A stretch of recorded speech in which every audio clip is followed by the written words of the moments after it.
बलवंत राय मेहता समिति। सही है आपको। अगर आपसे पूछे कि पंचायती राज का जनक या वास्तुकार या जनक या पिता किसको माना जाता है, तो किसको?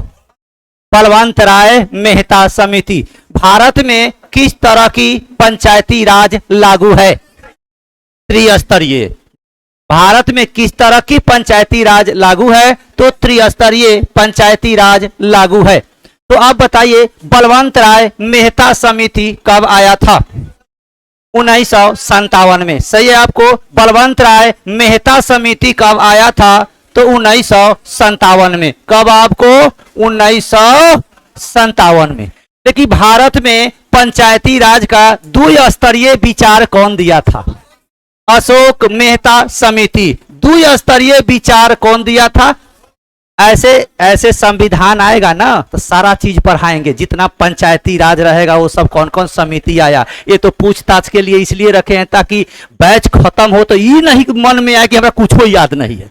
बहुत बच्चा है पढ़ लेता है और से पूछिएगा भारत के राजधानी से सोच में पढ़ जाता है कि अपने देश में होगा कि बाहरे होगा, कुछ याद ही नहीं रहता। सारा फाउंडेशन पढ़ लिया रहता है, जीएस पढ़ लिया रहता है। हाँ, वो कुछ याद ही नहीं रहता है। यानी पढ़ लिया तो यो क्या हो जाता है? जीरो। तो कहने का कि बैच खत्म होते तक आपका रिजल्ट आना चालू हो जाए, आप में अपने एक पैशन जग जाए, लगता है कि हमको सब कुछ याद है। एग्जाम हॉल में जाने से पहले अगर आप में अगर आत्मविश्वास नहीं है कि हम क्वेश्चन अटेम्प्ट करेंगे तो समझ जाइए कि अभी कंपटीशन आपसे नहीं, बहुत दूर है। देखिएगा बहुत बच्चा को लगता है अच्छा तो निकालिए लेंगे, पीटी तो हम निकालिए लेंगे, आता है ना। अब बहुत को रहता कि हे भगवान निकल जाना चाहिए, भगवान पर आश्रित रहता है वो, अपना पर नहीं। तो ध्यान रखिएगा भारत में पंचायती राज का द्विस्तरीय विचार कौन दिया था? अशोक मेहता समिति। सही है आपको। अशोक मेहता समिति। तो अशोक मेहता समिति कब आया? 1977। सही है आपको। 1977। कब है आपको? 1977। KLM सिंघवी समिति का संबंध पंचायती राज से ही है। माने पंचायती राज को संवैधानिक मान्यता दिया जाए, यानी पंचायती राज को संवैधानिक मान्यता दिया जाए। यह कौन सा समिति कहा? हाँ, ज्यादा बड़ा नाम है तो सीधे सिंघवी समिति कहना है। क्या कहना है? सिंघवी समिति। लेकिन सिंघवी समिति कब आया था? 1986। सही है आपको। 1986। तो भारत में पंचायती राज त्रिस्तरीय है, तो तीनों स्तर का नाम बताएं। ग्राम पंचायत, पंचायत समिति और जिला परिषद।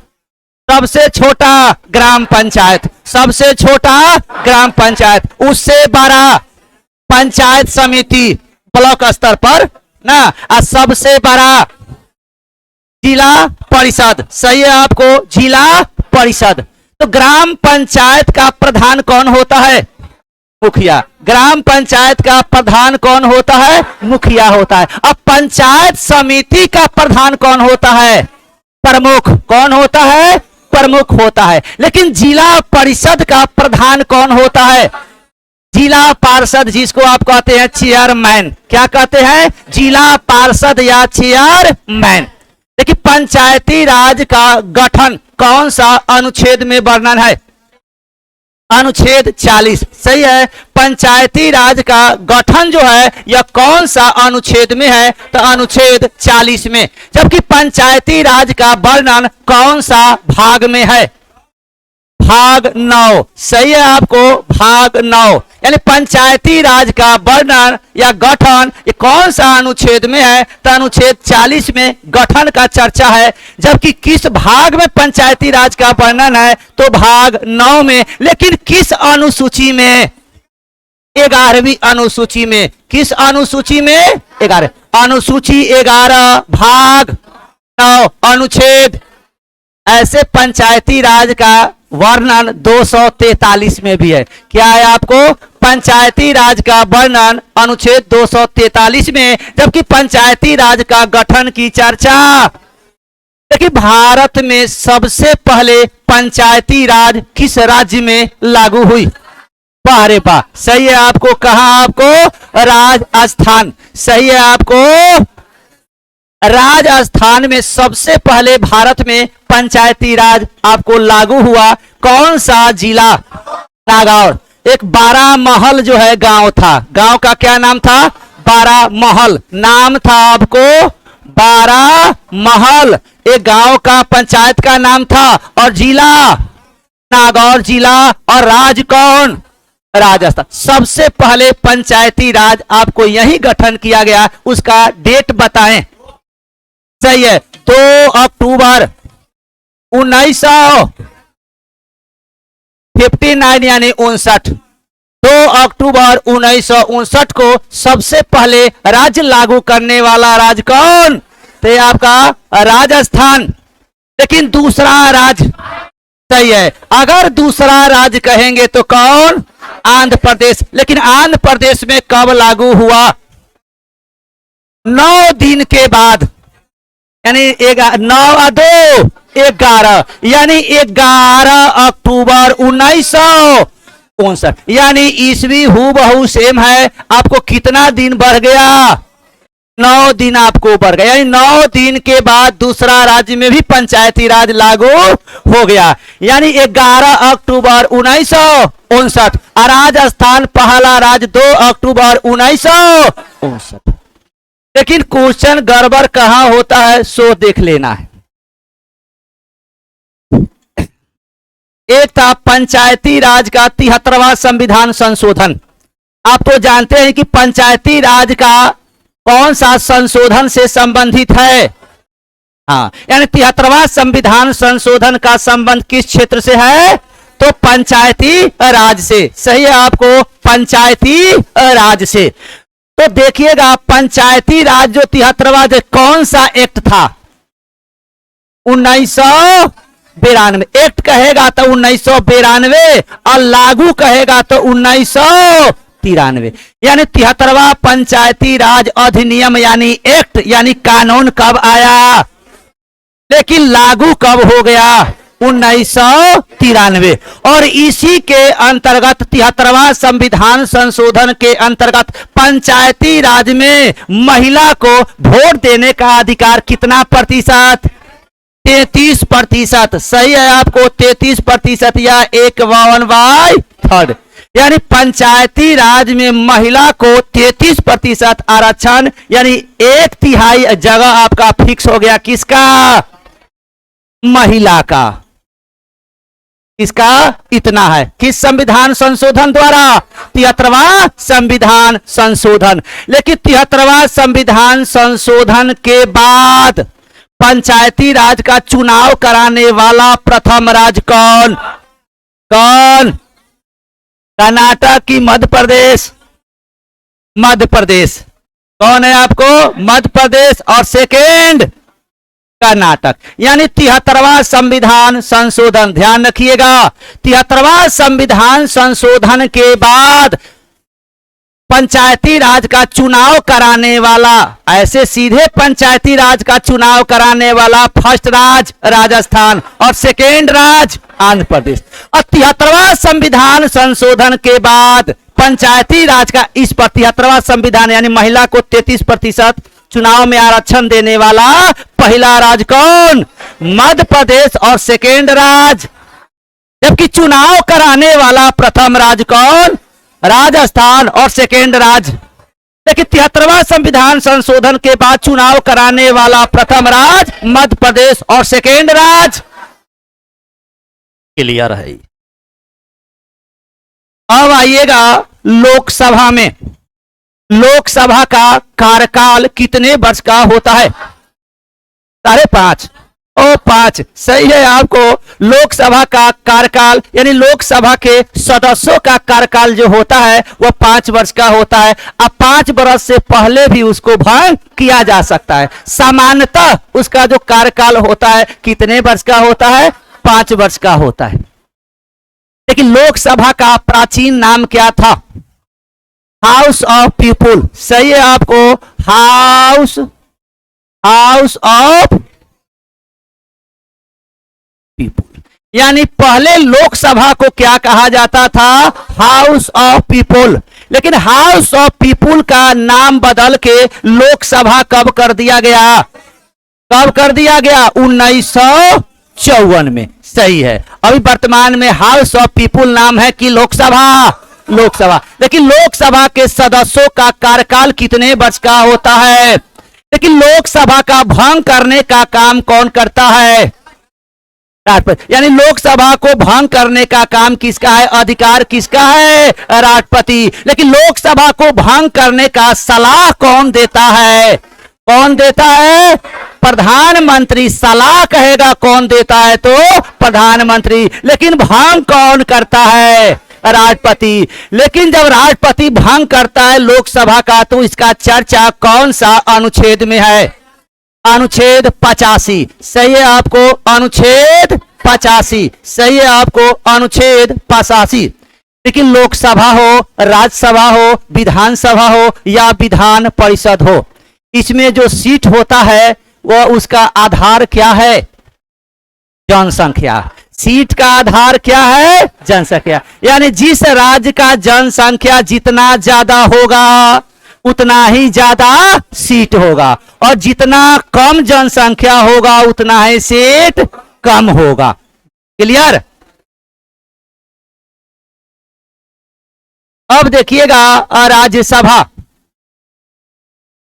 राज्यसभा में थोड़ा देखिएगा, राज्यसभा का पहले क्या नाम था? यानी प्राचीन नाम काउंसिल ऑफ स्टेट्स। सही है आपको? Council of states.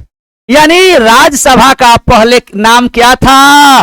Council of states. लेकिन काउंसिल ऑफ स्टेट्स का नाम बदलकर राज्यसभा कब कर दिया गया? 1954। सही है आपको? 1954। लेकिन राज्यसभा का प्रधान कौन होता है?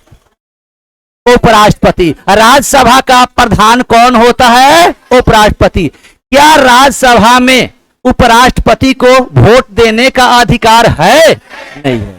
तो राज्यसभा में उपराष्ट्रपति को वोट देने का अधिकार नहीं है। क्यों वोट देने का अधिकार नहीं है? क्योंकि वह राज्यसभा का सदस्य नहीं होता है। नियम है, जो जिस सदन का मेंबर होगा वही उस सदन में वोट डालने का अधिकार होगा। यानी राज्यसभा का प्रधान तो जरूर उपराष्ट्रपति है, लेकिन राज्यसभा में वोट देने का अधिकार नहीं है, क्योंकि राज्यसभा का उपराष्ट्रपति सदस्य नहीं होता है। और राज्यसभा का कार्यकाल, राज्यसभा का कार्यकाल, क्योंकि राज्यसभा का कार्यकाल अस्थायी होता है। राज्यसभा के सदस्यों का कार्यकाल 6 वर्ष का। आपसे पूछेंगे कि राज्यसभा का कार्यकाल अस्थायी होता है यानी नहीं होता है, लेकिन राज्यसभा के सदस्यों का कार्यकाल 6 वर्ष का होता है। कितना वर्ष पर कितना जाता है? 2 वर्ष पर 1/3 जाता है और 2 वर्ष पर 1/3 आता है। तो जितना सदस्य जाएगा और उतना सदस्य आ जाएगा, तो कभी भंग होगा नहीं होगा। इसीलिए राज्यसभा जो होता है अस्थायी सदन होता है। क्या होता है? अस्थायी सदन होता है। इसको कभी भंग नहीं किया जा सकता।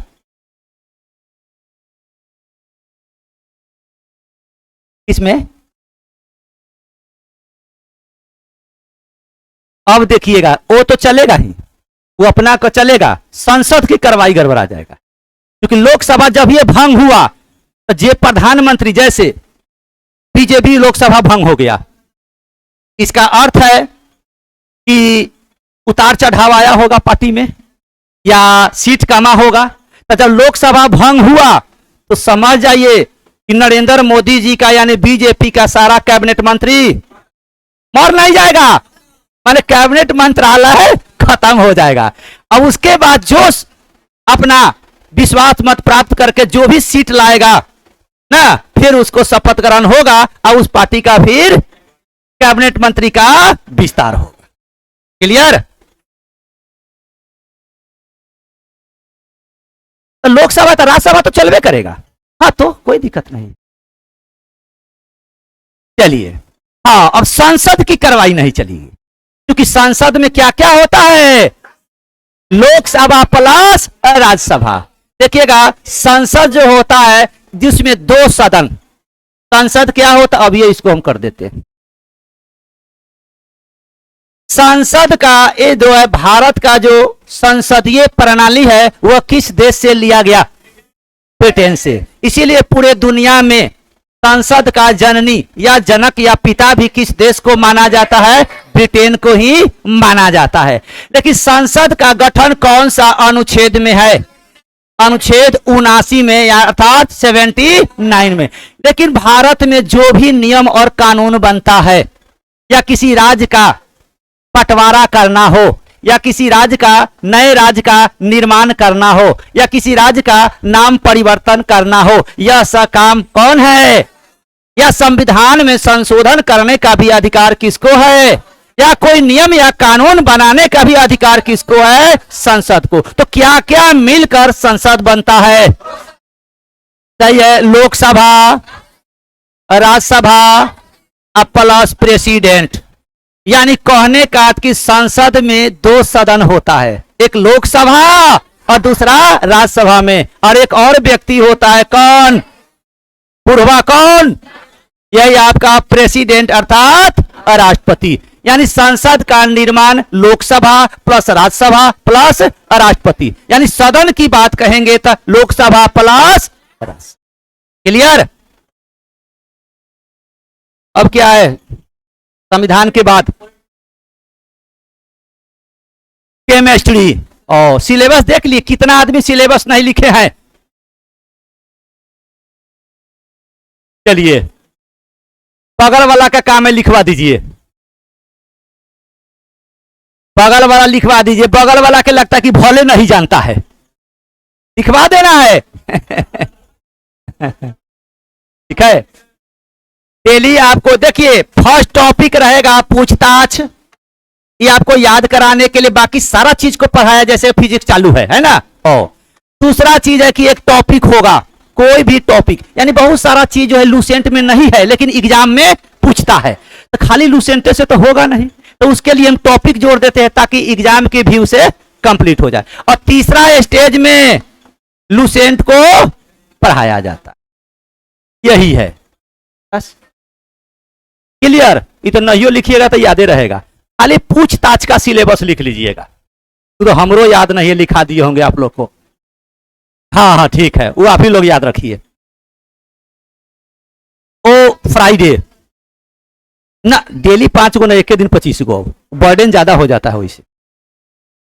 सुनिएगा, हाँ सुनिएगा, लूसेंट में आइएगा, केमिस्ट्री ना कहे हैं, बताइएगा आवर्त सारणी में, यानी आवर्त सारणी का जनक या पिता किसको माना जाता है, मेंडलीव को। सही है, आवर्त सारणी का जनक या पिता किसको माना जाता है, तो मेंडलीव को। सही है, आपको मेंडलीव। यानी आधुनिक आवर्त सारणी का जनक या पिता मोसले। सही है, आपको मोसले। यानी आधुनिक आवर्त सारणी का जनक या पिता किसको माना जाता है, मोसले। सीधे आवर्त सारणी का जनक कहेगा तो किसको, मेंडलीव को। लेकिन आवर्त सारणी का अष्टक नियम कौन दिया था, न्यूलैंड्स। सही है, आवर्त सारणी में एक अष्टक नियम था, क्या था, अष्टक नियम। तो अष्टक नियम कौन दिया था, इंग्लैंड और न्यूलैंड। न्यूलैंड कहां का था, तो इंग्लैंड का। सही है, कौन दिया था, न्यूलैंड्स।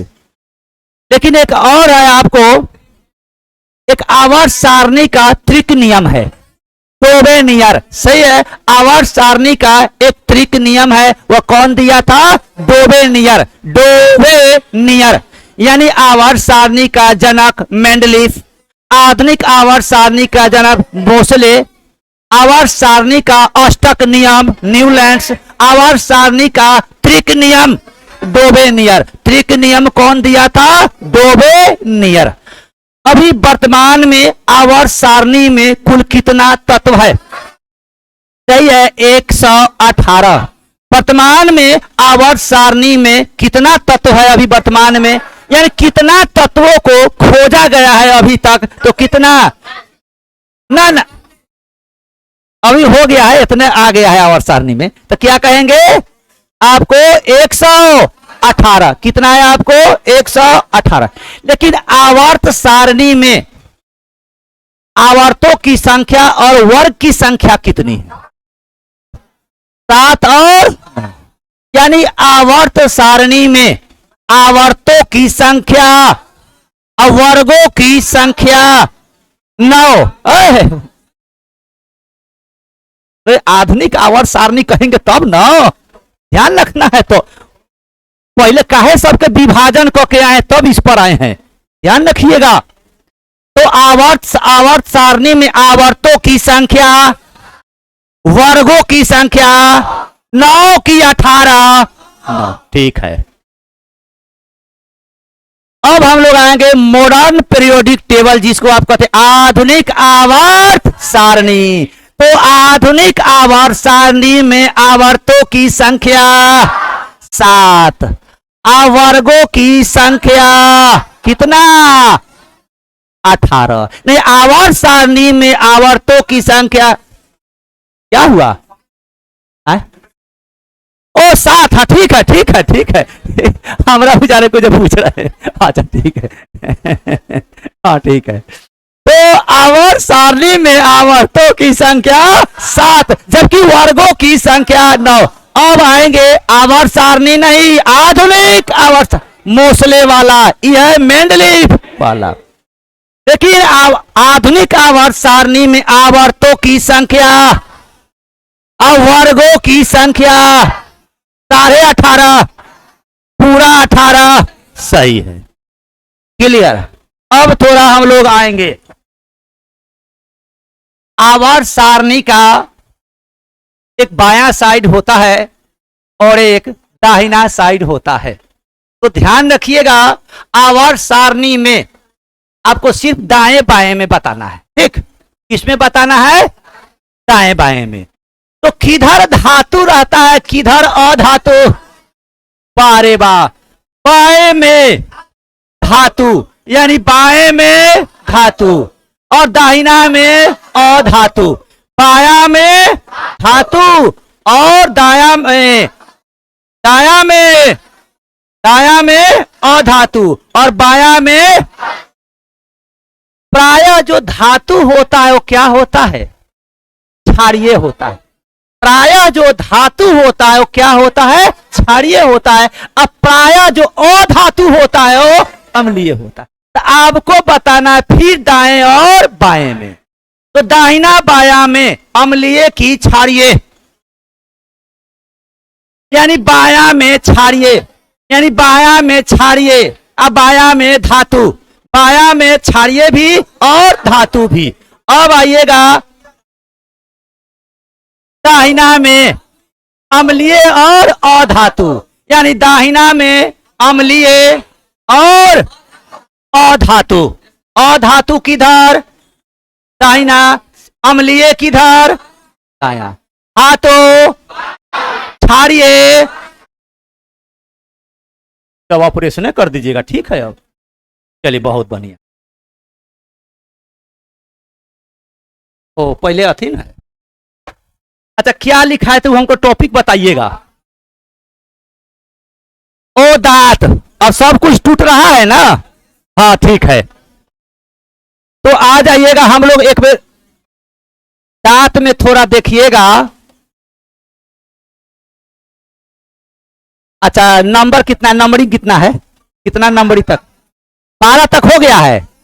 11 12वां होगा। चलिए 12 नंबर में आए। ओ तो 13, पहले 12 कहते हैं। अच्छा चलिए ना 13 करने दीजिए। अच्छा क्या होगा 11 12 में? चलिए ठीक है, आगे बढ़े। लेकिन दांत में जो चमक होता है, दांत मोती जैसा जो चमकता है, किसके कारण? इनेमल के कारण। इनेमल, इसी को ना हम लोग कहते हैं एनामिल। क्या कहते हैं? एनामिल कहते हैं। क्या कहते हैं? एनामिल। इसी के कारण दांत क्या होता है? चमक होता है। यही ना देखते होंगे हम लोग टाइम से जब नहीं धोते हैं ना, या ब्रश नहीं करते हैं तो इस पर पीला धब्बा बनने लगता है और सबसे पहले नष्ट होने लगेगा कौन? एनामेल। यानी एनामेल का नष्ट होने का अर्थ है कि दांत का चमक बढ़ेगा कि घटेगा। उसके बाद शरीर का सबसे कठोर भाग कौन होता है? एनामेल या इनेमल ना, वो वही होता है। इनेमल का एनिमल ना होता है, वो वाला इनेमल सही है होता है। इनेमल एनामिल, एनामिल कोई बुक एगो दूगो लिख दिया है ना, तो लड़कों से यादें कर लिया। ओरिजिनल क्या होता है? इनेमल। लेकिन हम लोग को काम चल जाए उसी पर ध्यान देना है। हो गया। अब आइएगा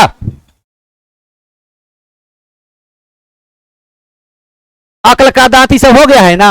और हाथ गज दंत होता है वो हाथी में। क्या होता है? हाथी में गज दंत। गज दंत हम लोग कहते हैं जो हाथी का दांत जो नहीं निकला रहता है, दोनों बाहरी वाला गज दहा दिखाने वाला, यानी बाहरी। बाहरी जो होता है किस दांत का भाग होता है? कृंतक यानी इंसिजर्स का। किसका होता है? कृंतक का। कृंतक का हम क्या बताएं, क्या करते हैं? काटते हैं। क्या करते हैं? काटते हैं। आए तो ना, उसमें जो है ना आगे रहता है, लेकिन कृंतक का काम करता। इसीलिए कितना बार पूछ दिया। लड़का मारेगा कि साइड में रहता है तो साइड वाला दांत कहेगा, हरा जाता है उसमें। तब ना ऑब्जेक्टिव क्वेश्चन पूछ के आपके शरीर के पारा को माप देता है कि लड़का ठीक है कि नहीं है। बताइए, 4 ऑप्शन में ही आपको पसीना छूटने लगता है। अगर 20-25 गो ऑप्शन रहता तब क्या होता? 4 ही ऑप्शन में आपको पूरा भूगोल और ब्रह्मांड दिखाई देने लगता है ना।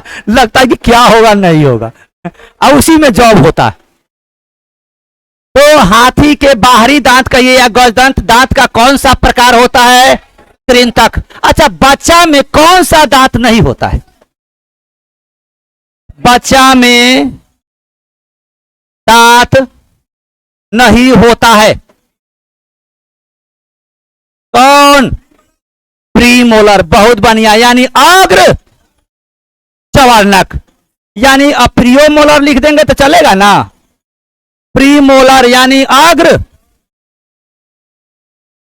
चवर्णक। प्रीमोलर अर्थात अग्र चवर्णक। प्रीमोलर अर्थात अग्र चवर्णक। क्लियर? आगे बढ़े, फास्ट में काम कीजिएगा। तो एक सप्ताह में अपने स्पीड बढ़ जाता है, ओकरा अनुसार माइंड सेट कर जाता है ना भाई। हाँ, आगे बढ़े। वह दांत जो एक बार टूटकर दोबारा जन्म लेता है। वह दांत जो एक बार टूटकर दोबारा जन्म लेता है। कौन दांत? दूध दांत। और मिल्की टीथ कितना होता है? 20। अब आपसे पूछेगा कि दांत का ऊपरी भाग, दांत का ऊपरी भाग, दांत का ऊपरी भाग को क्या कहते हैं? क्या? क्राउन ना, ना झारना नहीं है। गलतियों बोल दे तो झारना नहीं है अगल बगल में। अपने 1 से 2 दिन में तो सब ठीक हो जाता है। तो दांत का ऊपरी भाग यानी दांत का ऊपरी वाला भाग, एक होता है निचला वाला भाग, एगो बाहरी भाग, एगो आंतरिक भाग, एगो ऊपर वाला भाग, एगो नीचा वाला भाग, एगो बाहरी भाग, एगो आंतरिक भाग, यानी भीतरी वही हुआ। लोग बाहरियों को ऊपरी और निचला समझ लेता है, तो सब में अलग है। देखिएगा, दांत का ऊपरी भाग को क्या कहते हैं और दांत का निचली भाग निचली भाग को हम लोग क्या कहते हैं? रूट यानी जड़। क्या कहते हैं? रूट यानी जड़। उसके बाद उस दिन फ्लोराइड जो लिखे थे, फ्लोराइड, तो फ्लोराइड को हम फ्लोरीन भी कह सकते। क्या? फ्लोराइड यानी फ्लोरीन, एक ही बात हुआ। क्लियर? तो देखिएगा, दांत का बाहरी भाग क्या होता है? अब ये बताए, इनेमल। क्या होता है? इनेमल अर्थात एनामेल। उसके बाद दांत का आंतरिक भाग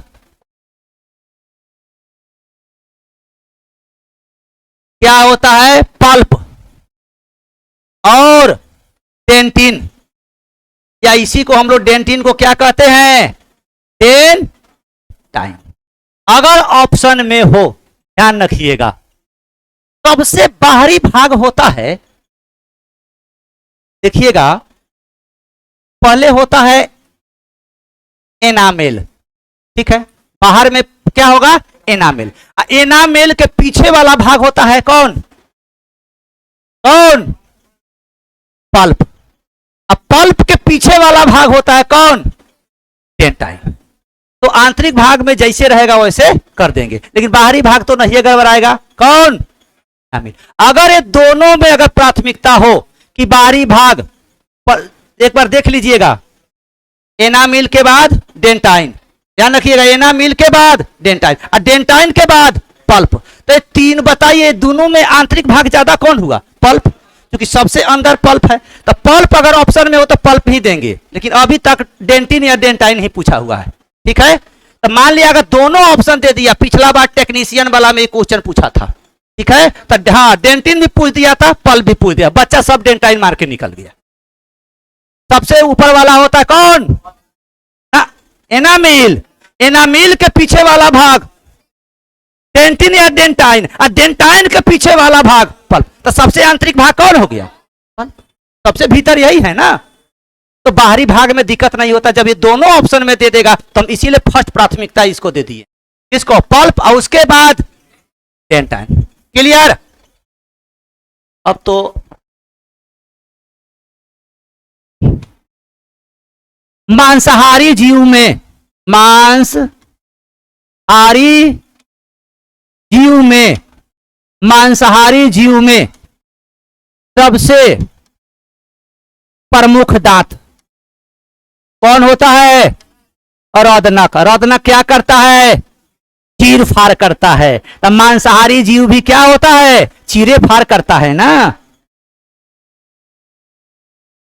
उसके बाद ना कैनाइन, कॉल तो हम लिखा दिए होंगे वो सब, एक बार और सुन लीजिएगा। दांत चार प्रकार। पहला दांत कृंतक, जिसको आप छेदक भी कहते हैं, इंग्लिश में इंसीजर्स। क्या कहते हैं? इंसीजर्स। दूसरा दांत है, क्रम से बता रहे हैं, दूसरा दांत आपको रोदनक, उसी को हम लोग कहते हैं भेदक, उसको इंग्लिश में कहते हैं कैनाइन। तीसरा दांत है आपको अग्र चवार्णक। क्या कहते हैं? अग्र चवार्णक। अग्र चवार्णक को इंग्लिश में क्या कहेंगे? Pre molar. क्या कहते हैं? Pre molar. चौथा दांत है आपका कौन? चवार्णक।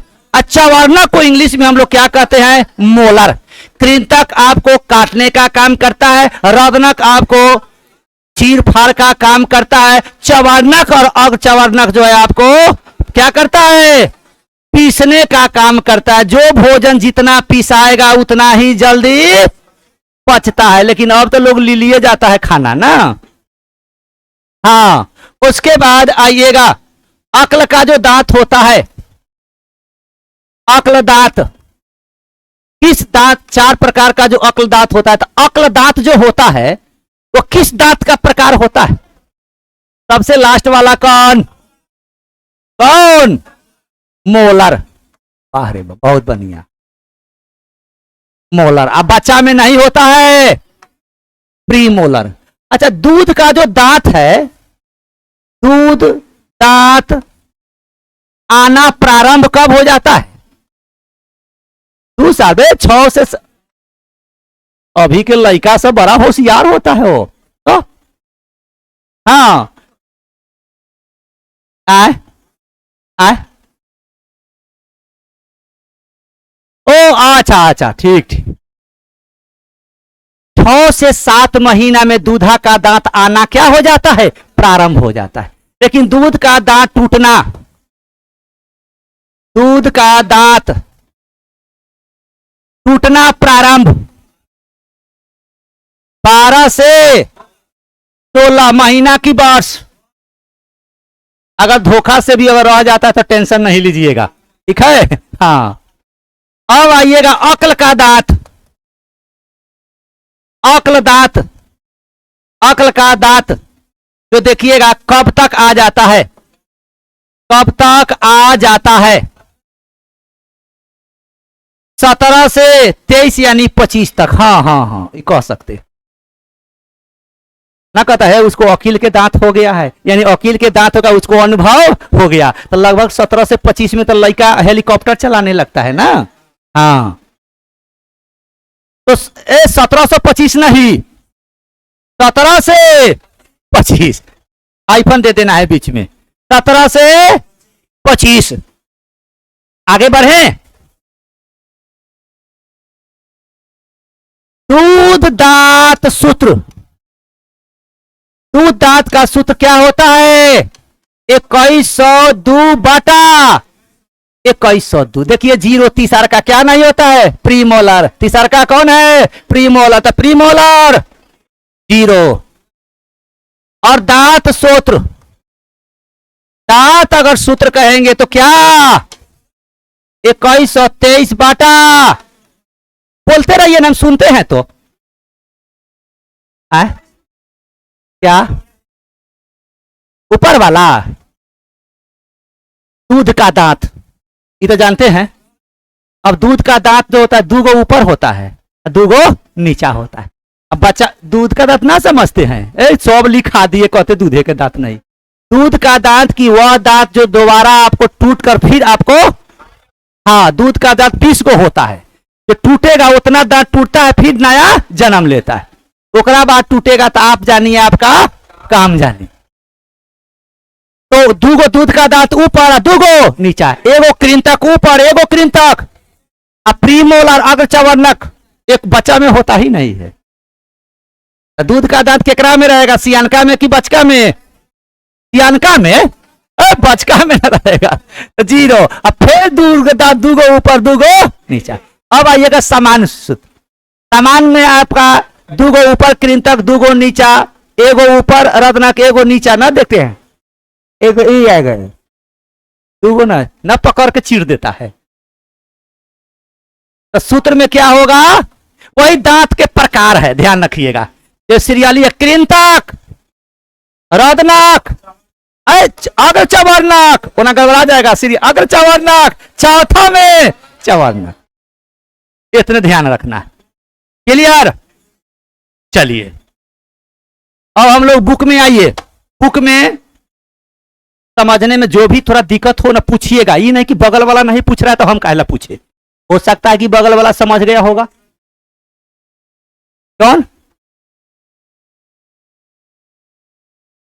देखिए समान अवस्था में किशोर का अगर कहिएगा तो इसमें बांटा नहीं गया है कि किशोर अवस्था या ये सब, सीधे कि एक दांत होता है सामान्य दांत और एक होता है दूधा वाला दांत, जो टूट कर दोबारा आपका ओरिजिनल हो जाता है। चलिए हम लोग आइएगा, तो हम लोग अब देखिएगा मात्रक, ध्यान रखिएगा। मात्रक जो होता है यूनिट, ध्यान रखिएगा, मात्रक जो यूनिट होता है वह मापने का निर्देश देता है। क्या देता है, मापने का एक निर्देश आपको होता है, उसी को हम लोग क्या कहते हैं, यूनिट अर्थात मात्रक। तो देखिएगा मात्रक जो होता है दो प्रकार का होता है, एक मूल मात्रक होता है और एक आपका व्युत्पन्न मात्रक होता है। क्या होता है, व्युत्पन्न मात्रक। तो ध्यान रखिएगा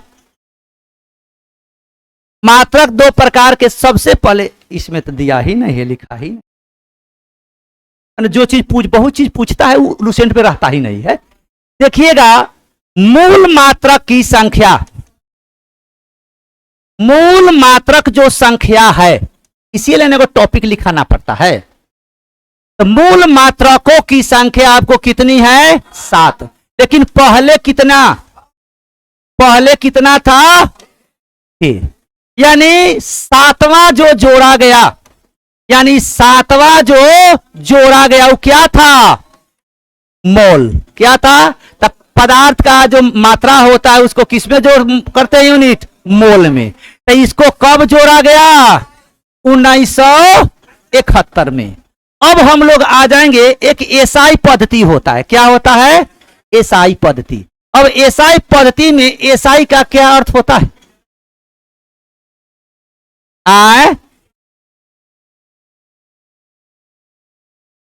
सिस्टम ऑफ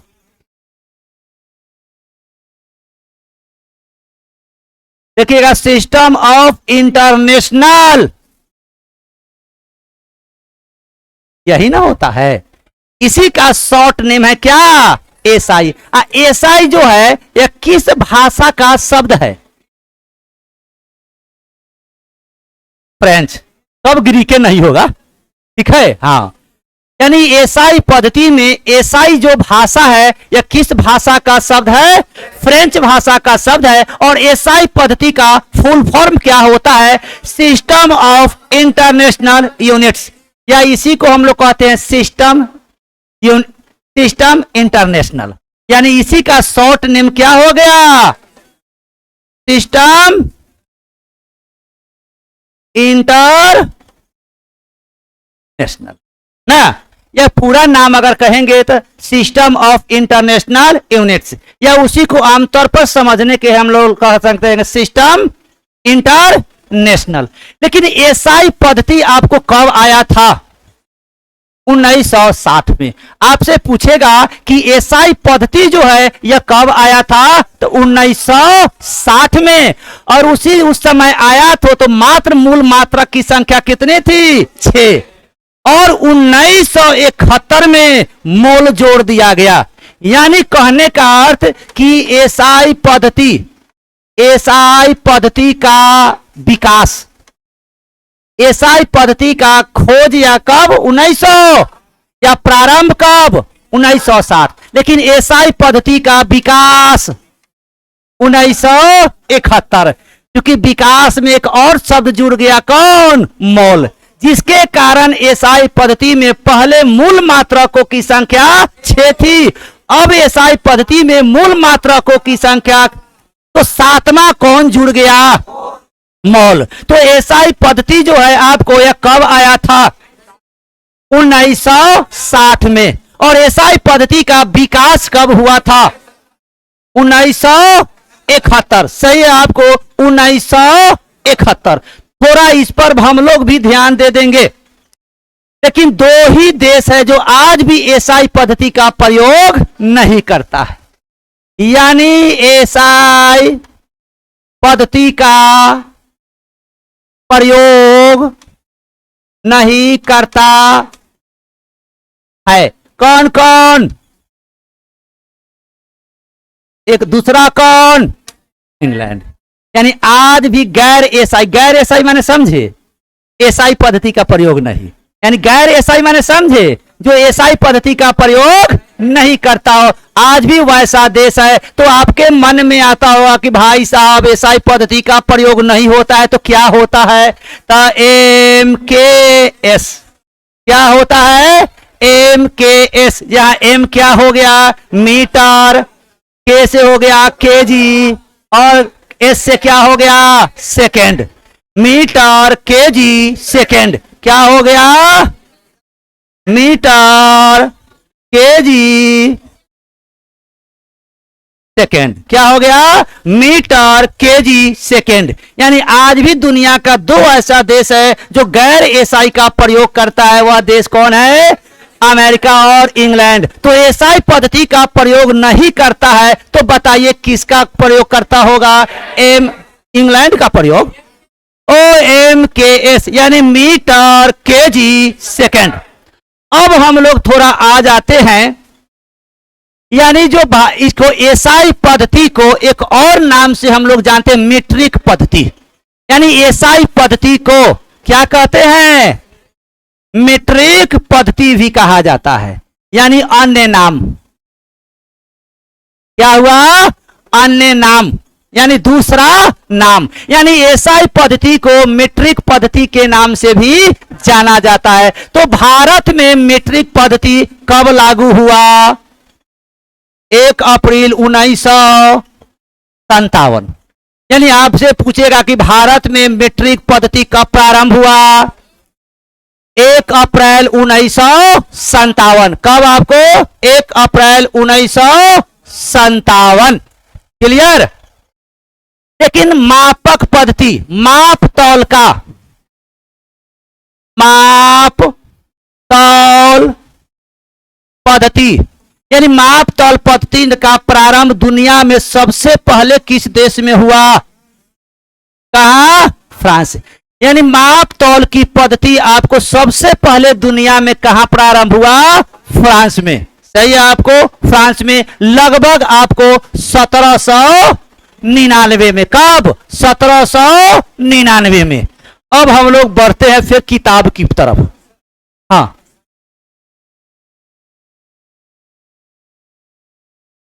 तो जो मीट्रिक पद्धति था ना, वो वही पैमाना ई था। अब ना इसका अन्य नाम वही हो गया। यानी जिस व्यू में हम लोग करते थे ना प्रयोग, वही काम उसमें भी हुआ। हाँ, उल्टा नहीं हुआ। माने कुछ चीज है कि प्रारूप होता है, जैसे काम कीजिएगा और उसी प्रारूप पर दूसरा चीज चलाता है।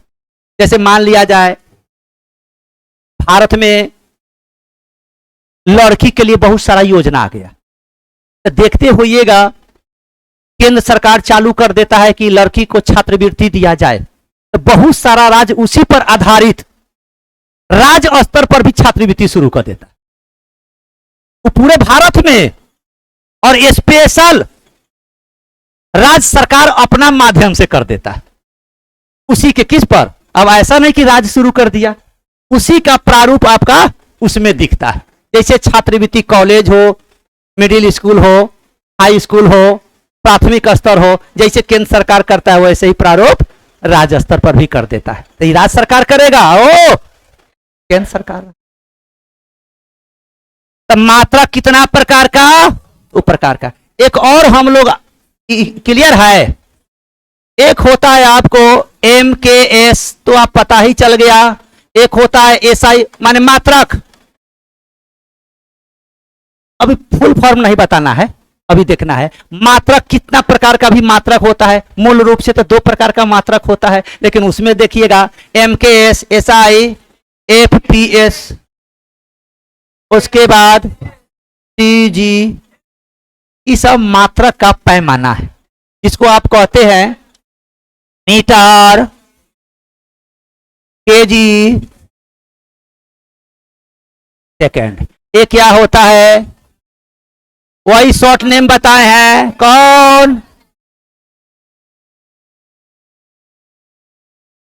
ये क्या होता है? फुट, पाउंड, सेकेंड, बारे बहुत मित्र, सेंटीग्राम। और फुट पाउंड को हमको ब्रिटिश भी कहते हैं, ब्रिटिश पद्धति भी कहते हैं। क्या कहते हैं? ब्रिटिश पद्धति। किसको कहेंगे? किसको? और एसआई पद्धति को हम लोग क्या कहते हैं? मीट्रिक पद्धति। तो ये सब लुसेंट में देता नहीं है, लेकिन इस सबसे क्वेश्चन बड़ा पूछता है, तब इस पर हम लोग आएंगे। क्लियर? बुझा रहा है? आपसे पूछ रहे हैं। हाँ, वो कल कह रहे थे सर लुसेंट कहाँ पढ़ाए थे। होगा, शुरू में थोड़ा थोड़ा पढ़ाया जाता है, एक बार डोज दे दीजिएगा, नया लड़का रहता है ना, जैसे बाछा होता है गांव में ना, होता है बाछा, उसको तैका टोक दीजिएगा, एक बार उधर फराता है, लगेगा कि पूरा खेत जोत देगा वो। हाँ हाँ, अब आइएगा। माने फुर्तीला ज्यादा होता है, काम का अनुभव कम रहता है ना, फुर्तीला कम रहता है। आज जो पूरा खेत जोतने वाला होगा उसको कितने ठाव ठाव कहिएगा, धीरे ही धीरे चलेगा, तो उसमें क्षमता रहता है जोतने का, लेकिन ये एक बार में कूदता है, समझिए कि नहीं जोतने वाला है। तो देखिएगा MKS metre, kg, second, SI system international, FPS foot pound second, CGS centigram, centi माने सेंटीमीटर, ठीक है, सेंटीमीटर ग्राम सेकेंड, और एफपीएस को ब्रिटिश पद्धति भी कहा जाता है और एसआई पद्धति को मीट्रिक पद्धति भी कहा जाता है। अब हम लोग आएंगे, अब आपका किताब में दिया हुआ है कि मात्रक कितना प्रकार का, 2 प्रकार का। पहला मात्रक कौन होता है? मूल मात्रक। दूसरा प्रकार कौन? व्युत्पन्न मात्रक।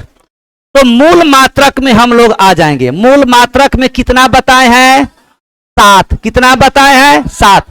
पहले 1960 में आया था 6 और 1971 में मोल के जुड़ जाने के कारण वर्तमान में मूल मात्रकों की संख्या कितनी?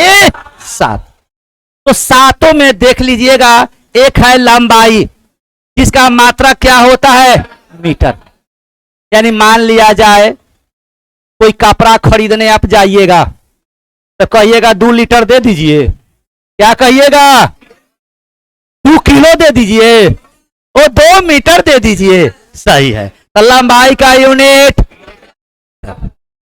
और उसका संकेत क्या होगा? एम। यानी एम लिख देंगे तो मीटर का अर्थ साबित कर देगा। आगे बढ़ेंगे, द्रव्यमान, ये भी मूल मात्रक है। तो द्रव्यमान क्या होता है? मास। तो द्रव्यमान का यूनिट केजी। केजी को किलोग्राम, किलोग्राम को किससे सूचित करेंगे? केजी से। तीसरा आपका है समय। समय का एसआई मात्रक सेकेंड। सेकेंड को किससे सूचित करेंगे? एस से। गुड। चौथा नंबर है ताप। ताप क्या होता है?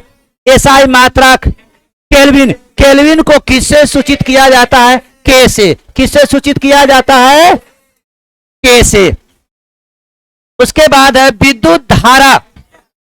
देखिएगा, विद्युत धारा जो होता है इसको मापा जाता है किससे? आमीटर से। विद्युत धारा का मापक यंत्र है आमीटर, जबकि विद्युत धारा का एसआई मात्रक होता है एम्पियर। यानी विद्युत धारा का एसआई मात्रक एम्पियर, लेकिन विद्युत धारा को किस यंत्र से मापा जाता है? तो आमीटर से। क्लियर? तो विद्युत धारा का एसआई मात्रक एम्पियर, और एम्पियर को किससे सूचित करेंगे? ए से। किससे? ए से। ज्योति तीव्रता।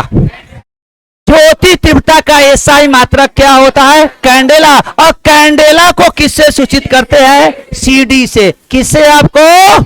सीडी।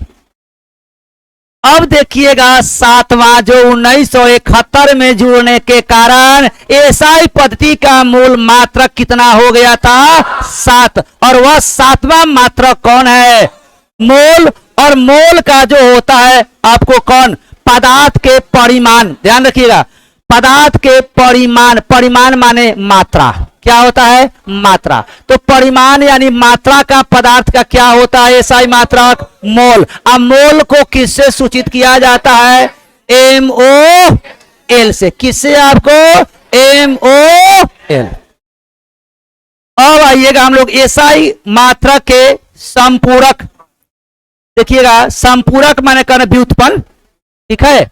और एक था, हम लोग आगे पढ़ेंगे कि पहले उसको किस नाम से जाना जाता था और आज के डेट में उसको किस नाम से जाना जाता है।